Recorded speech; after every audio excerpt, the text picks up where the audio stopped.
अयोध्या में राम मंदिर बन चुका है, काशी में लगातार काम हो रहा है। बात अब मथुरा की होती है कि मथुरा पर कड़ो चढ़ाई, क्योंकि बीजेपी की सरकार है, हिंदुओं की सरकार है। लेकिन लखनऊ के एलडीए में कलियाखेड़ा एक गांव आता है, उस गांव में ये पीछे मेरे जो मंदिर देख रहे हैं आप 300-400 साल पुराना, इस मंदिर को गिराने की तैयारी हो रही है। एलडीए का बुलडोजर इसके मुहाने पर आके खड़ा हो चुका है। इन तमाम मुद्दों पर बातचीत करने के लिए मेरे साथ मनीष यादव जी मौजूद हैं, जो किसान नेता हैं और किसान यूनियन संगठन चलाते हैं। आसपास जो भी मुद्दे होते हैं किसानों से जुड़े हुए, वो लगातार उसकी लड़ाई ये दिन रात लड़ते रहते हैं। आपका बहुत बहुत स्वागत है। बहुत बहुत धन्यवाद आपको, आपकी पूरी टीम। इस बार भी तो लड़ाई अब मंदिर पर आ गई है। सुनने में आ रहा है कि मंदिर के नाम पर 7-7.5 बीघा जमीन भी है।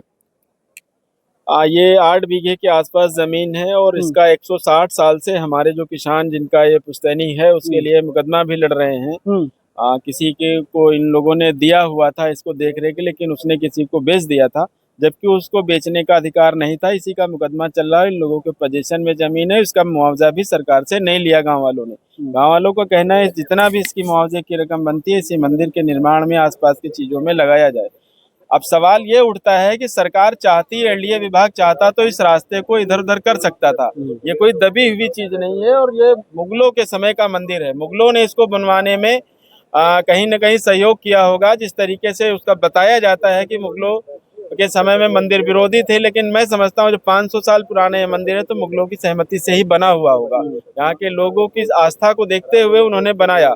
उसके बाद 200 साल हमारे देश पर अंग्रेजों ने राज किया, तब भी ये मंदिर सुरक्षित रहा। उसके बाद जिसको आज की सरकार, भाजपा सरकार, कांग्रेस को मंदिर विरोधी बताती है, लगभग 50-60 साल उन लोगों ने भी राज किया, तब भी ये मंदिर सुरक्षित रहा। आज जो राम के नाम पर मंदिर की राजनीति करके जिन लोगों ने सत्ता प्राप्त की है और आज उसी सत्ता के मद में चूर हो के, सिर्फ यही मंदिर नहीं, इससे पहले मुझे जो जानकारी है लगभग हजारों मंदिरों को शहीद कर चुके हैं। लेकिन इस मंदिर पर हमारे गांव वालों की, हमारे किसानों की आस्था है।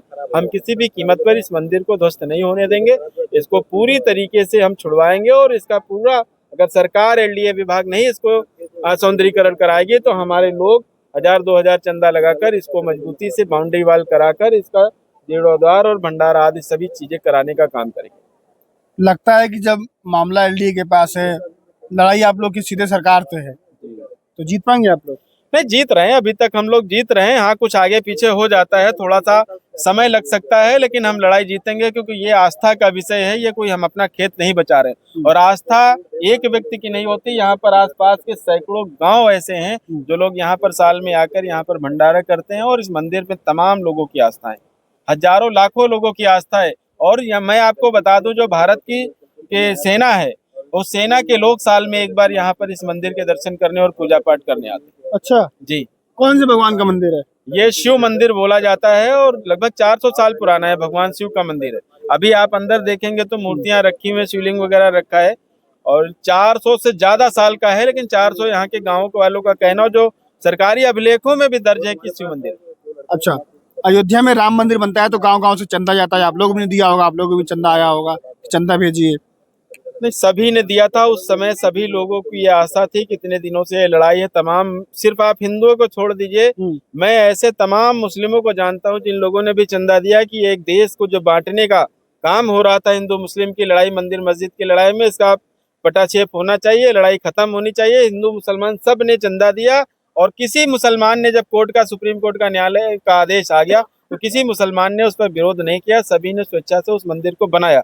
लेकिन सरकार कहती है कि सॉफ्ट हिंदुत्व की राजनीति करने वाली, मंदिर के नाम पर राजनीति करने वाली, मंदिर के नाम पर तमाम लोगों का, हिंदुओं का वोट लेने वाली सरकार आज उन्हीं मंदिरों की दशा खराब करना चाह रही। सिर्फ एक उद्देश्य है कि ये छोटे छोटे जहाँ पर मंदिर बने हुए, जहाँ लोग नहीं जाते, ज्यादा सिर्फ ग्रामीण लोग हैं, वहाँ की जमीनों को पूरी तरीके से आस्था से हटाकर समतल किया जाए और उन जमीनों को तमाम बड़े उद्योगपतियों को दिया जाए। एक सरकार का मिशन यही है, चाहे वो जल हो, चाहे जमीन हो, चाहे जंगल हो, सबको नष्ट करके एक उद्देश्य है, उद्योगपतियों को जमीन देना है, मोटा मुनाफा कमाना। राम जी अलग हैं, शंकर जी अलग हैं क्या? अब ये तो वही लोग जान सकते हैं। हमारे लिए तो ईश्वर एक है और ईश्वर के रूप अलग अलग हो सकते हैं, लेकिन ईश्वर एक ही है। जब राम मंदिर के निर्माण में भारी चंदा जा सकता है पूरे देश भर से, तो ये शंकर भगवान के मंदिर को बचाने के लिए क्यों सरकार ऐसा कर रही है? नहीं, सरकार जो भी करे, लेकिन हमने अपनी बात कह दी। हमारे लोगों ने कह दिया कि हम अपने पास से चंदा इकट्ठा करके इस मंदिर का जीर्णोद्धार करेंगे, इसका सौंदर्यीकरण करेंगे, यहाँ पर किसी भी कीमत पर बचाएंगे। बचाएंगे इसको किसी भी कीमत पर, हर कुर्बानी देकर। चलिए, तो ये मेरे साथ मनीष यादव जी थे, जो किसान यूनियन के संगठन के नेता हैं और लगातार किसानों की लड़ाई दिन रात लड़ते रहते हैं। ये जहाँ पर कोई भी मुद्दा यहाँ पर आसपास होता है। बहरहाल इस वीडियो में इतना ही, क्योंकि ये मंदिर जो है इसकी लड़ाई की जिम्मेदारी अब कहीं न कहीं इनकी भी ज्यादा बढ़ गई है, क्योंकि ये संगठन चलाते हैं। तो इनसे बातचीत हुई, इन्होंने अपनी राय रखी। अगली वीडियो में आपसे मुलाकात होगी। ध्यान रखिएगा। नमस्कार।